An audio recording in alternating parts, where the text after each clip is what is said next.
Today, we're tackling something that really seems to hit home for a lot of people, especially women. It's that desire. You hear it a lot. Sometimes it feels like this deep ache for a masculine man. Right. You've probably heard people talk about it. Maybe you've felt it yourself.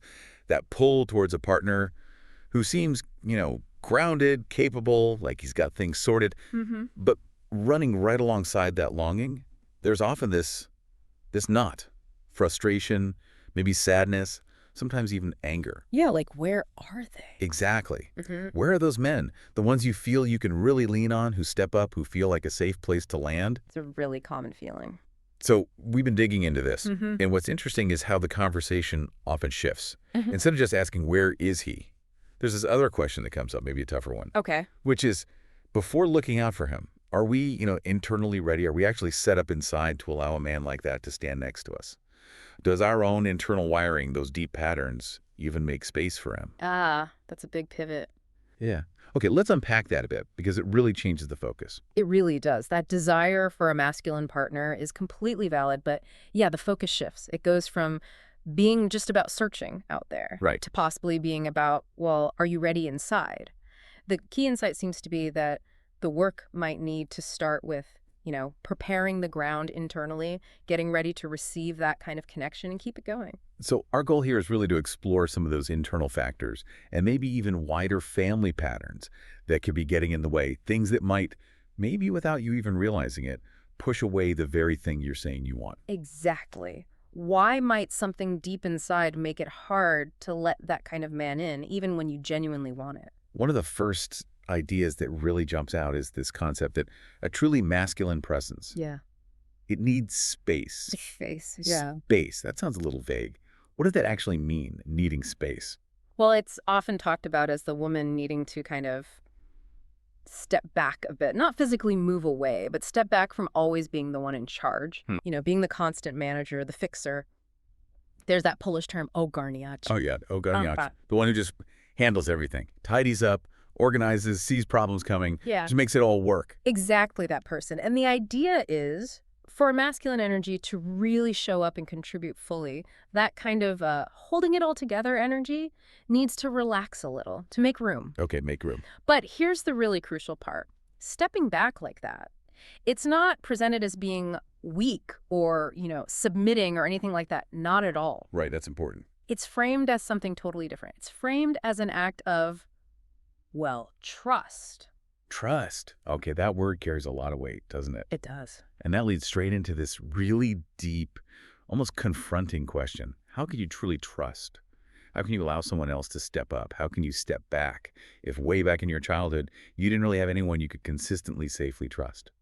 That's the core connection people often find. It links right back to those early experiences, often with the father figure. We see these patterns where maybe the father wasn't there, or maybe he was physically present but just emotionally checked out, perhaps weak, struggling himself, or sometimes, sadly, even unsafe or abusive.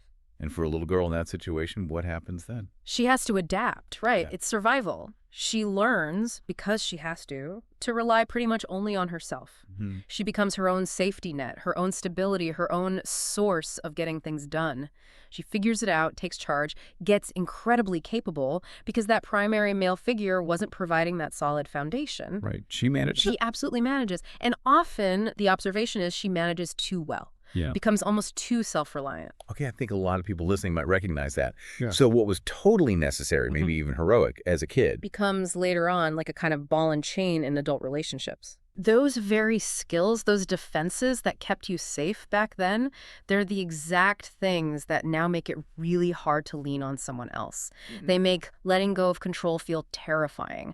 They block the ability to truly deeply trust a man in an intimate partnership. even if logically or in your heart, you really, really want that closeness and support. Exactly. Because that old survival programming, it just runs on autopilot. Mm. There's often this inner voice, maybe not even fully conscious, just repeating those old messages. Like what kind of messages? Things like, don't count on anyone else, you'll just get let down. Or the classic, if you want it done properly, you have to do it yourself. Yeah. And maybe the toughest one, he won't cope, he can't handle it, you'll end up disappointed, just like before. Oof. And you can't just argue with that voice, can you? It's not like you could just use positive affirmations to make it go away. No, generally not. Because that voice comes from a really deep, often wounded, and very defended part of you, usually linked to that little girl who had to be so strong, so self-reliant, way too soon. So what do you do? It seems to require a different approach. It needs the adult part of you to step in. The adult you. How did that work in practice? It's about you, as the adult you are today, consciously turning towards that inner child part, kind of. Taking her by the hand, metaphorically, Okay. acknowledging her reality back then, her strength, saying something like, thank you for protecting me back then, you did an amazing job. Mm-hmm. And then this is key, offering the safety and care now from your adult self, saying, you don't have to hold everything anymore. I, the adult me, I've got you now, I'll take care of us. It's like a process of internal reparenting, finding that integration. That sounds like really significant inner work. But there's another layer people talk about, isn't there? Something maybe less obvious, the influence of the wider family system. Yes, absolutely. This draws on ideas from things like systemic work, family constellations. Yeah. The basic concept is that we're not just individuals floating free. We're part of a larger family system. Okay. And that system has a kind of memory. It holds on to past events, loyalties, hurts that haven't been fully resolved. So how does that family memory affect a woman trying to connect with a masculine partner now? Well, think about your lineage. If you look back at your grandmother, your mother, and the men in their lives, your grandfather, your father, if those men were often absent or seen as weak, or maybe they were rejected or even caused harm, Yeah. you might completely unconsciously hold this deep loyalty to the women in your family who went through that, who maybe suffered in those relationships. A loyalty. Yeah. How does that play out? Out of that loyalty, you might instinctively just keep a certain distance from healthy present masculinity without even realizing you're doing it. So it's like staying in solidarity with the women before you who maybe didn't have positive experiences with men. Like it wouldn't be fair to them if you did.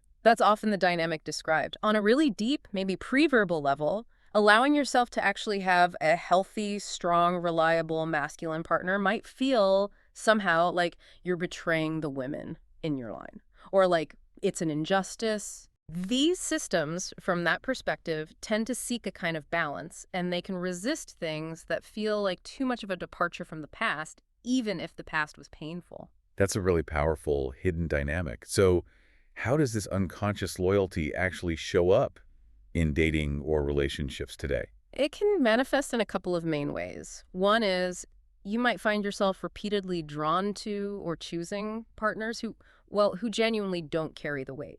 Mhm. Men who aren't really stepping into their full mature potential. Maybe they're emotionally unavailable. Maybe they're caught up in their own stuff and can't really show up fully. Okay.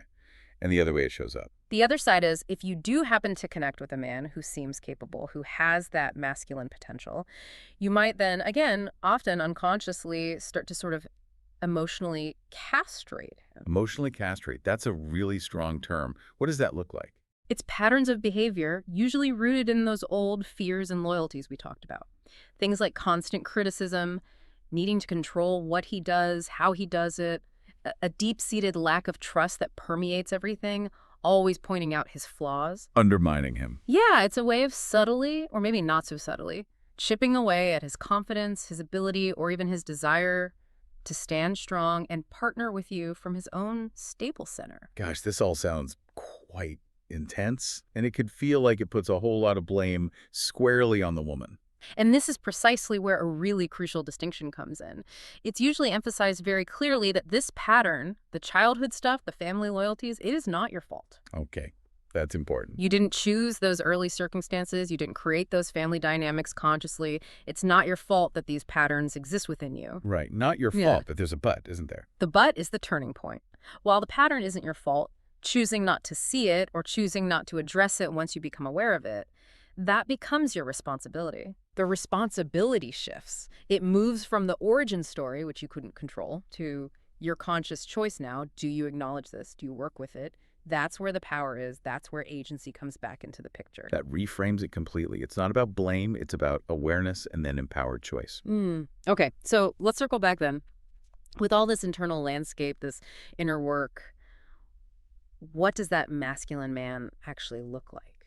The one people are longing for? What are the qualities? Well, he's often described as someone who has his own internal anchor, Mhm.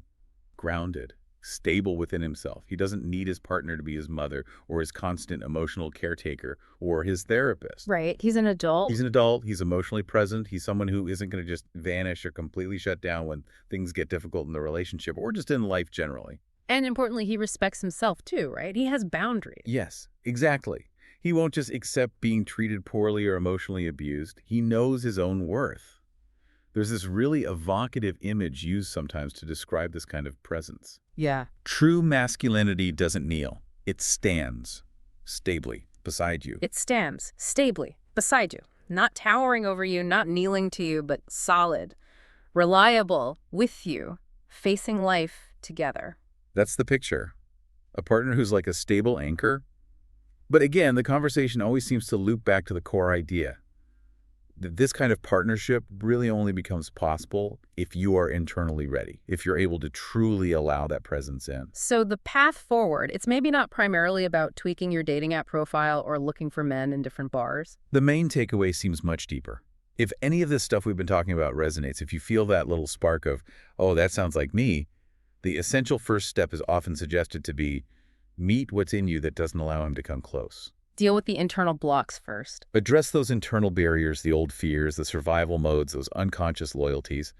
Do that work first. It's like clearing the weeds in the garden before you plant the seeds you actually want to grow. Exactly. Clear that internal space, do that inner work, and then from that place of feeling more whole, more aware, then invite that kind of partnership into your life. And invite him differently, maybe. Yes. Invite him not as some kind of savior who's going to fix everything or complete you, Right.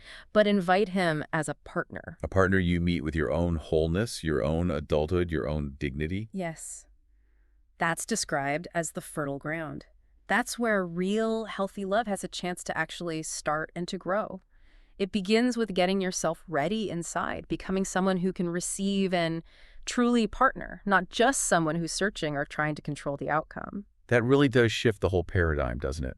It takes it from feeling like there's something missing out there, this frustration, to a place of internal potential, internal power. It's less about finding the mythical perfect man and more about becoming the kind of person, the kind of space where a healthy partnership can actually thrive. It puts the power firmly back with you. It suggests that while, yeah, external factors are real, the biggest leverage you have for change is understanding and working with your own inner world, your own history. So if allowing really requires trust, like we said, and trust often gets blocked by those past experiences, those loyalties, maybe a good question to leave people with is, what's one tiny step you could take today? Not necessarily trusting a man yet, maybe that feels too big, but just to extend a little bit more trust to yourself, to your own capacity to handle things, to heal, to grow. Or maybe consider that voice in your head, the one that whispers, don't count on anyone. Is it still running an old survival program? Yeah. A program that the adult you, the capable person listening right now, might not actually need anymore. Definitely questions to ponder. Thank you for joining us for this deep dive today.